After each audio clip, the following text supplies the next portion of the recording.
balik tayo pala dito sa topic natin ngayon dito. So, ang laki ng pinuntahan natin, no? So, magkaiba yung trader na nagche-check ng candle sa trader na nagche-check ng flow ng market, no? So, kasi yung conditioning natin before, reactive tayo sa movement ng candle. Nag-create na siya ng hammer. Okay, bakit na yan?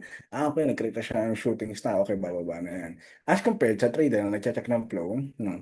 So kapag dito, mas sinusupalpal mo yung noise and then mas nagpo-focus ka lang sa movement ng market. So kumbaga, hindi ka na nagbibilang ng kung ilang candle bago makonsider na Toblerone. I don't overthink it now. I just trust what I find. Wonderful. Thank you, Coach. So lagi Good mag-post, ha? night. Good evening po.